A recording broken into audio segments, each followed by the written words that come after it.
নমস্কাৰ। আজি অষ্টম শ্ৰেণীৰ সপ্তমহ পাঠহ সুভাষিতানি ইয়াৰ প্ৰশ্নোত্তৰ আৰু অসমীয়া অৰ্থ আগবঢ়োৱা হৈছে। ভিডিঅ'টি আৰম্ভণিৰ পৰা শেষলৈকে চাবা আৰু কেনে লাগিছে লাইক কমেণ্ট কৰি জনাবা। সপ্তমহ পাঠহ সুভাষিতানি সপ্তম পাঠৰ সুভাষিতসমূহ অসমীয়া অৰ্থৰে সৈতে আগবঢ়োৱা হৈছে। তোমালোকে অৰ্থখিনিৰ লগতে সন্ধি ভাঙি কেনেধৰণে শব্দবোৰ উচ্চাৰণ কৰা হৈছে সেই শব্দবোৰৰ ওপৰতো গুৰুত্ব দিবা আৰু অৰ্থটো মনত ৰাখি ল'বা।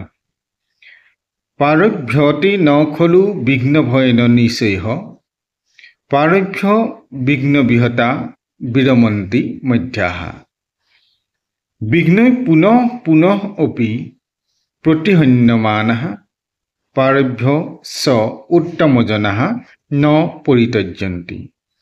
অৰ্থাৎ নিজ প্ৰকৃতিৰ লোকে কোনো এটা কাম বাধা পোৱাৰ ভয়ত আৰম্ভ নকৰে আৰু মধ্যম প্ৰকৃতিৰ লোকে কোনো এটা কাম আৰম্ভ কৰিলে বাধা পোৱাৰ লগে লগে সেই কামটো তাতেই ত্যাগ কৰে। কিন্তু বিঘিনিয়ে বাৰে বাৰে দেখা দিলেও অৰ্থাৎ বাৰে বাৰে বাধা আহিলেও উত্তম শ্ৰেণীৰ লোকে আৰম্ভ কৰা কাম কেতিয়াও পৰিত্যাগ নকৰে। আৰভ্য গুৰ্বি ক্ষয়িনুক্ৰমেণ লব্ধি পুৰা বুদ্ধিমতী স্বপশ্চাৎ দীনস্য পূৰ্বাৰ্ধ পৰাৰ্ধ ভিন্না সায়েব মৈত্ৰী খল স্বজনানাম। অৰ্থাৎ দুৰ্জন আৰু সজ্জনৰ সম্পৰ্কটো প্ৰথমে দৃঢ় হয়, তাৰ পাছত ক্ৰমাগতভাৱে ক্ষয় হয়। যেনেদৰে পুৱা আৰু আবেলি আমাৰ ছাঁটো আমাৰ পৰা আঁতৰি যায়, সজ্জনৰ দুৰ্জনৰ ক্ষেত্ৰতো একে পৰিলক্ষিত হয়। ৩ নম্বৰতে ক'লে যথা চতুৰ্বিহি কনকং পৰীক্ষতে নিঘৰ্ষণ ছেদন তাপ তাৰণৈঃ তথা চতুৰ্বিহি পুৰুষঃ পৰীক্ষতে ত্যাগেন শীলেন গুণেন কৰ্মণা। অৰ্থাৎ যিদৰে সোণ 4 প্ৰকাৰে পৰীক্ষা কৰা হয়, ঘৰ্ষণ কৰি, কাটি, তাপ দি আৰু মৰিয়াই, তেনেদৰে মানুহৰো 4 প্ৰকাৰে পৰীক্ষা লোৱা হয়। সেয়া হ'ল ত্যাগ, নম্ৰতা বা ধৈৰ্য, গুণ আৰু কৰ্মৰ জৰিয়তে। বিপদী ধৈৰ্যম অভ্যুদয় ক্ষমা সদসী বাক্পটুতা যুধি বিক্ৰমঃ যশস্বী স অভিৰুচি ব্যসনং সুতৌ প্ৰকৃতি সিদ্ধম ইদম হি মহাত্মানম। অৰ্থাৎ বিপদত ধৈৰ্য, অভ্যুদয়ত ক্ষমা, সদনত বাকপটুতা, যুদ্ধত বিক্ৰম, যশস্যা অভিৰুচি আৰু বেদ অধ্যয়নৰ প্ৰতি আসক্তি প্ৰকৃতিৰ দ্বাৰা সিদ্ধ, এইকেইটা মহৎ লোকৰ লক্ষণ।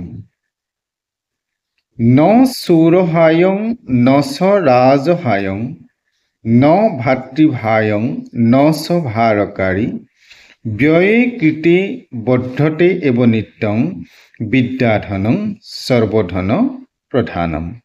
ন চৌৰহায়ং চোৰে চুৰ কৰি নিব নোৱাৰে, ন ৰাজহায়ং ৰজায়ো কাঢ়ি ল'ব নোৱাৰে, ন ভাতৃভায়ং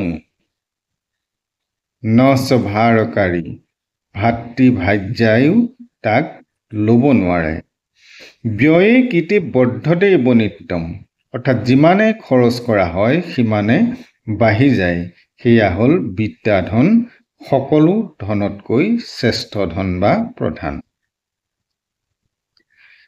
কেয়ুৰাণী ন ভূষয়ন্তী পুৰুষং হাৰা ন সন্দুজ্জ্বলা ন স্নানং ন বিলেপনং ন কুসুমং ন অলংকৃতা মুদ্ৰজ্যাঃ ব্যান্যেকা সমলং কৰোতি পুৰুষং ইয়া সংস্কৃতা ধাৰ্যতে ক্ৰিয়ন্তে খলু ভূষণানি সততং বাকভূষণং ভূষণম।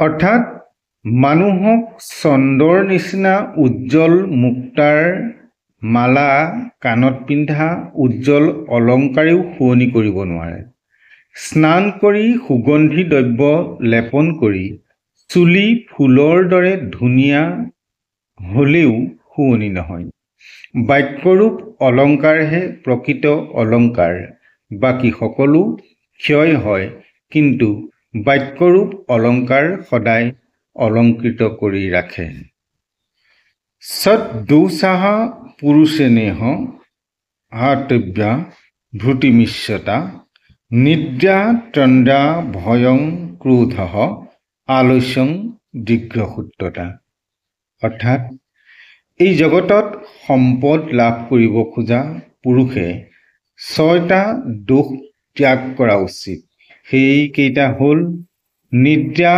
তন্দ্ৰা ভয় ক্ৰোধ আলস্য অৰ্থাৎ এলাহ আৰু দীৰ্ঘসূত্ৰতা অভ্যাস ইয়াত প্ৰথমতে দিয়া আছে ৰিক্ত স্থানানি পুৰত গতিকে খালী ঠাই পূৰ কৰাত খালী ঠাই পূৰ কৰাখিনি আমি শ্লোকৰ মাজতেই পাম তথাপিতো মই এবাৰ কৈ দিছোঁ চোৱা পাৰম্ভ্যতি ন খলু বিঘ্ন ভয়েন নিচেহ সায়েব মৈত্ৰী খল সৰ্জনানম প্ৰকৃতি সিদ্ধমিদং হি মহাত্মানম ন সৌৰহায়ং ন চ ৰাজহায়ং ন ভাতৃভায়া ভাৰকাৰী বনেকা সমলং কৰোতি পুৰুষং ইয়া সংস্কৃতা ধ্যায়তে 2 নম্বৰতে দিয়া আছে শ্লোকানমেলত এই শ্লোক ইটোৰ লগত সেইটো মিলাব লাগে উদাহৰণ এটা দিছে ন সৌৰহায়ং ন চ ৰাজহায়ং ন ভাতৃভায়ং ন চ ভাৰকাৰী কেউৰাণি ন ভূষয়ন্তি পুৰুষং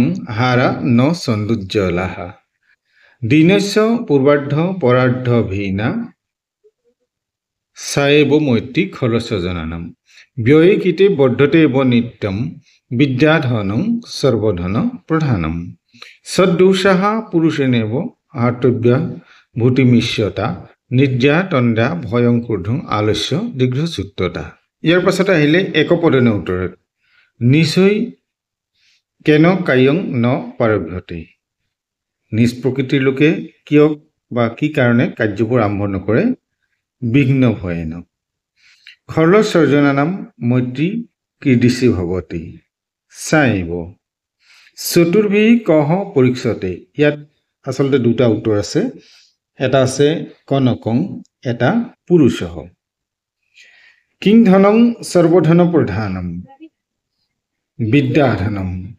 বাগভূষণম কিম বাণী 4 নম্বৰতে দিয়া আছে পূৰ্ণবাক্য উত্তৰত কে সদ্দোষাঃ সন্তি 6টা দোষ কি বুলি কৈছিলে নিদ্ৰা তন্দ্ৰা ভয়ং ক্ৰোধং আলস্যং দীৰ্ঘসূত্ৰতা ইতি সদ্দোষাঃ সন্তি কে খলু সততং ক্ৰিয়ন্তে